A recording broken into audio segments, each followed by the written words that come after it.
Ganapati Bappa Moria. তা আজকে গণেশ পুজোর দিন, চলো আজকে দিনটা শুরু করা যায়। একদম জিম থেকে স্টার্ট করব। আজকে অনেক দিন বাদে অনেক সোয়েটিং হয়েছে। এটা মনে হয় এখনও জন্মাষ্টমী ক্যালোরিটা আমার বেরিয়ে যাচ্ছে। যাই হোক, দুপুরের লাঞ্চটা করে নিলাম সিম্পল, একদম ডাল ভাত, আর মা মোচা করেছিল, আর আমার ফেভারিট চিংড়ি মাছের মালাইকারি দিয়ে খেয়ে নিয়েছিলাম। আর এখানে দেখো সুন্দরী তো মিষ্টি করে মায়ের দিকে তাকিয়ে আছে, খাবে না কিছুই, মা মিষ্টি খাচ্ছিলো।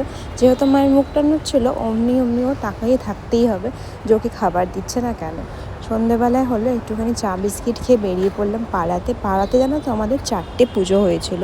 পুরো পাড়া মনে হচ্ছে দুর্গা পুজো হয়ে গেছে অলমোস্ট। তো মাকে বললাম চলো একটু ঘুরে বেরিয়ে আসি। 4টে পুজোর সাথে সাথে অল্প মেলাও বসে গেছিলো আমি দেখলাম। আর এখানে মনে হচ্ছে শ্রীভূমির মাথার ভিড় রয়েছে, একদম এত ভিড় হয়ে গেছে। লোকজনেরা পুরো লাইন দিয়ে দাঁড়িয়েছিল যে একটা লাড্ডু নেবে বলে। তো সেই লাড্ডুটা ওনারা পাচ্ছে। যাই হোক, ইটস ওকে, বাঙালির মনে একটা উৎসব মানে তো সবসময় মজাই হবে। আমিও একটা লাড্ডু পেয়েই গেছিলাম। আর আমার যে জিমের অবস্থা ছেড়ে দাও, এই লাড্ডু আজকে কালকে জন্মাষ্টমীর মিষ্টি চলেই যাচ্ছে।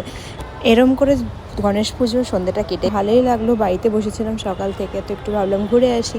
রাত্রে ডিনারটাও ছিল ভোগের খাবার। তো চলো দেখা হবে নেক্সট ব্লগে, টাটা।